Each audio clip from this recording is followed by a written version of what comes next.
Welcome to the workshop. This is getting out of hand. Now there are two of them.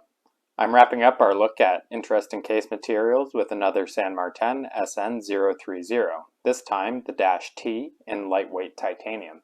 It lists at just over $200 US, but dropped to about 150 last sale.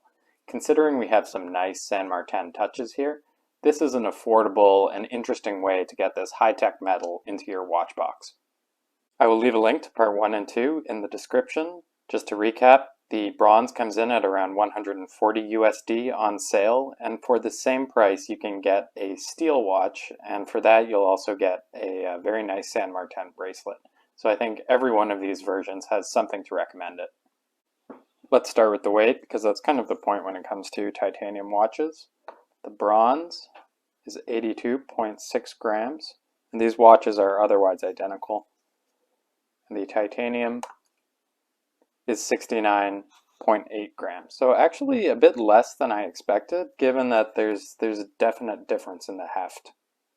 You'll notice those 12 grams on wrist, and it can be a bit disconcerting at first because we're used to associating a heavier watch with a higher quality one, but obviously with titanium the whole point is that it's lightweight and strong, used in the aerospace industry. I can tell you from wearing this, it's extremely comfortable, like I forget I'm wearing it. And in fact, this is going to be my birthday present for my dad because he hates bulky and heavy watches, so I'm hoping to get him into automatic movements with this. Another unique aspect of titanium is that cloudy gray hue, and it reflects light a bit differently than stainless steel does, even in this matte, sort of roughly finished texture. It's also more scratch resistant than stainless steel. That being said, you might see a lot of scratches on a titanium watch day to day. And why is that? Well, it's not actually scratching the metal. This is an oxide patina that develops very much the same way on the bronze. But the difference with bronze is that it's a very soft metal. So when you scratch that, you're probably actually scratching the case. Whereas this, it might just be that oxide coating. And it's a bit more work than polishing bronze, but you can take that patina off. San Martin has labeled this as grade 5 titanium in the specifications sheet. I really have no reason to doubt the manufacturer. And in fact, that grade term is a bit of a misnomer because only 2 and 5 are used in watches, and 2 is commercially pure titanium, whereas 5 is a harder alloy. It's a bit harder to work with. That's probably why the crown is unsigned, because it's also titanium. That hard brittle alloy is a real pain to engrave. Personal preference if you like that full stealth look or just the single hex logo on the bronze.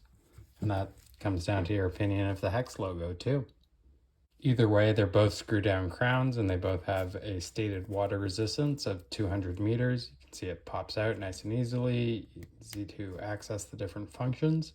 There is a ghost date position, and while it is easy to change the time and everything, make sure it's screwed in because there's no crown guards on this case. The back is also a screw down, so that gives some credence to the water resistance. Both watches share the same stainless steel case back though. That's part of the way that San Martin is able to offer so many references. And the downside here is that titanium is usually recommended as a good option for people with a nickel allergy, but unfortunately because of the stainless steel back, that doesn't really apply here. I measured the bronze last time and the case dimensions are identical. The biggest thing to remember is that I love how slim these lugs are, and they really curve down and fit the wrist really nicely.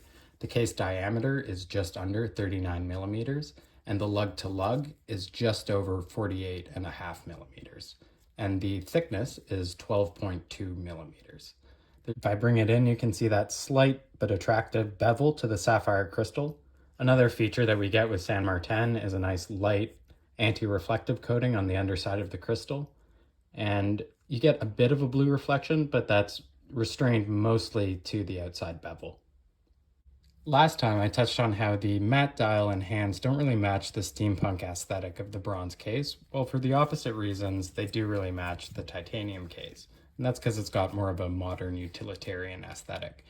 Granted, the Type A Flieger dial does date back to World War II, but the modern touches of the space-age metal and the automatic movement, I think, you avoid the cosplay that way. IWC is the best example of this in the luxury space, especially with their Big Pilot and Mark series. We did Loom last time, but this is a good opportunity to compare how evenly they've done it on both models. You can see it looks identical. The Loom is nice and bright and clean, and the hands match, and they're nice and bright too. You will notice that the second hand is not loomed.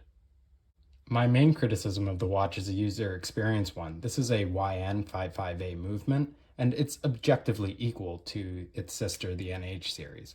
But, due to the rotor architecture, it's a very loud movement. And I don't know if you can hear that, but especially in the titanium, maybe because titanium is less dense than bronze, but I thought it was loud in this one. You can definitely hear it. And that's not a loose rotor, it's just a very strong ratchet spring. The movement has its quirks, but it's every bit as durable as the NH equivalent. My issue is that San Martin hasn't updated their marketing, so if you see this watch advertised with an NH35, assume that that is just old copy, because I've only seen this recently in the YN version, and that was after lockdowns forced the closure of Seiko's Malaysian factories. And last point, slightly ironic because it's an automatic watch, the auto winding is a bit annoying with that noise, but the manual winding is more satisfying than an NH movement. But still, San Martin, update your advertising before people get the wrong idea. I usually do not wear watches on the stock strap for one reason or another, but I am loving these San Martin pilot straps. I think that tapered shoulder really matches the slim lugs, and the stitching is nice and clean. I also like how the lining leather is the same as the outer shell so that it wears at the same rate. And if you look at this one, it does get really nice and supple with age. Don't worry, we have a matching titanium buckle here that does match the case in fit and finish. The buckles and the straps are the real sleeper hits here. Like if you have a bronze or titanium watch and maybe you don't have a matching buckle, then I highly recommend them. But then like San Martin straps they're a terrible value for just the strap. So, might as well get the whole watch, right? It's a vicious cycle. Alrighty, I gotta get this wrapped up for dinner. Just to mention, the San Martin tube has changed to black. If you're looking for a titanium watch, I highly recommend this one. It checks off a lot of boxes. So I'm taking the next 2 weeks off of YouTube. I actually just got through a breakup, so I'm gonna go do some backpacking in Turkey. But I will see you guys for the 11/11 sale. And until then, thanks for watching.